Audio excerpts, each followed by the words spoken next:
1999 2000 ಅರ್ಜಿ ಹಾಕಿದ್ದೇನೆ. ಅವತ್ತಿಂದ ಇವತ್ತಿನ ತನಕ ತಾಲೂಕು ಮೆಟ್ಟಿಲು ಎತ್ತದ್ರಾಗಿದ್ದೀವಿ, ಇಳಿಯೋದ್ರಾಗೆ ಇದ್ದೀವಿ. ತಹಶೀಲ್ದಾರ್ ಬಂದವರು ಹೋಗ್ತಾ ಇರ್ತಾರೆ, ಹೊಸರು ಬರ್ತಾ ಇರ್ತಾರೆ. ಅಧಿಕಾರಿಗಳು ಅಷ್ಟೇ ಮೊನ್ನೆ ಆದೇಶ ಮಾಡಿದ್ದಾರೆ ಮಾಡ್ಕೊಡಿ ಅಂತೇಳಿ. ಈಗ ಇದೇ ತಾಲೂಕು ಆಫೀಸಲ್ಲಿ ಇದ್ದಾರೆ. 2 ಲಕ್ಷ ಕೊಡ್ಬೇಕಂತೆ, ಎಕರೆ 40,000 ರೂಪಾಯಿ, 40,000 ಕೊಡ್ಬೇಕಂತೆ. ಇದ್ದಾರೆ ವೀರಣ್ಣ ಇವರು, ಮಹೇಶ್ ಪತ್ರಿ ಅವರು.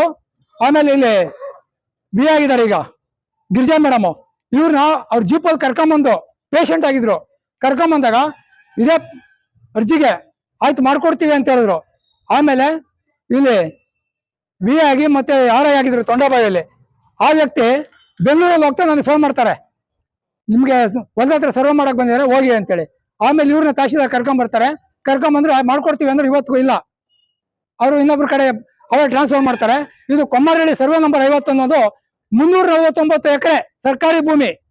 49 ಎಕರೆಯಲ್ಲಿ ಆಗಿನ ಕಾಲಕ್ಕೆ ಸುಮಾರು ಒಂದು 70 ಎಕರೆ ಇದಾಗಿರುತ್ತೆ. ಆಮೇಲೆ ನಂತರ ಅಧಿಕಾರಿಗಳು ಬಂದರು, ಎಲ್ಲ 264 ಎಕರೆ ಈಗ ಇರುತ್ತೆ, ಪಣಿಯಲ್ಲಿದೆ ಇಲ್ಲಿ. ಆಮೇಲೆ ಆ ಜಮೀನನ್ನು ಸಹ 123 ಎಕರೆ ಇಳಿಸಿದ್ದಾರೆ. ಇದರಲ್ಲಿ 10 ಎಕರೆ, 10.5 ಎಕರೆ, 8 ಎಕರೆ ಎಲ್ಲದು ಭೂ ಮಾಫಿಯಾ ಜಾಸ್ತಿ ಆಗಿದೆ ಈ ಭೂಮಿಯಲ್ಲಿ. ನೋಡಿ ತಡಿ 1 ನಿಮಿಷ. ನಾನು ಉಳುಮೆ ಮಾಡಿರ್ತಕ್ಕಂಥ ಭೂಮಿಯನ್ನ ಅಧಿಕಾರಿಗಳೇ ಸೇರ್ಕೊಂಡವ್ರು, ಅವ್ರ ಕಡೆ ಸೇರ್ಕೊಂಡು ನನ್ ಉಳುಮೆ ಮಾಡಿರ್ತಕ್ಕಂಥ ಭೂಮಿಯನ್ನ ಭೂ ಮಾಫಿಯಾ ಜೊತೆ ಸೇರ್ಕೊಂಡು ನಮ್ಗೆ ಅನ್ಯಾಯ ಮಾಡಿ ಇವತ್ತು ತಂತಿ ಕಾಂಪೌಂಡ್ ಹಾಕವ್ರೆ. ತಹಶೀಲ್ದಾರ್ ಇವಾಗ ಇರ್ತಕ್ಕಂಥ ತಹಶೀಲ್ದಾರ್ಗೆ ತನಿಖೆ ಮಾಡಕ್ಕೆ ಕೇಳಿದೀವಿ. ತನಿಖೆ ಮಾಡಕ್ಕೆ ಕೇಳಿದ್ರೆ ಅದೇ ಯಾರು ಭ್ರಷ್ಟ ಇದ್ರಲ್ಲ ಅವರು ಸರ್ವೆ ಮಾಡ್ಕೊಟ್ಟಿದ್ದಾರೆ. ಅವತ್ತಿನ ದಿವಸನೇ ನಮ್ಮ ಮಾಡ್ಕೊಡ್ಲಿಲ್ಲ.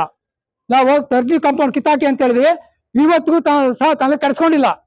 ನಮ್ಮನ್ನ ಮೊನ್ನೆ ಅವ್ರ ನ್ಯಾಯಾಧೀಶರು ಕೋರ್ಟಲ್ಲಿ ಹೋಗಿ ನಾವು ಮಾತಾಡ್ಬೇಕಾದ್ರೆ ನಿಂತ ಒದ್ದು ಜೈಲಿಗೆ ಹಾಕ್ತೀನಿ ಅಂತ ಕೇಳ್ತಾರೆ.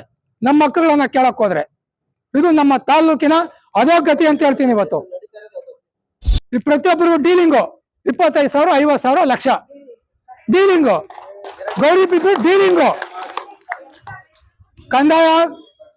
ಕಂದಾಯ ಅಧಿಕಾರಿಗಳು ಏನಿದ್ದಾರೆ ಇವತ್ತು ಆರ್ ಇರ್ಬೋದು, ಡೀಲಿಂಗ್ ಅಲ್ಲಿ ನಡೀತಾ ಇದಾರೆ.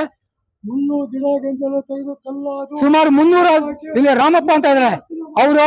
ನಾವು ಈಗ ಇಲ್ಲಿ ಇವನೇ ಜೋಳದ ಬೆಳೆ ಹಾಕಿದಾನೆ, ನಾವೆಲ್ಲಾನು ಇದು ಮಾಡ್ತೀವಿ. ನಮ್ಗೆಲ್ಲ ಇವತ್ತು ಸಾಬ್ರು ಬಂದು ಕೂತಿದ್ದಾರೆ ಜಮೀನುಗಳಿಗೆ. ಇವತ್ತು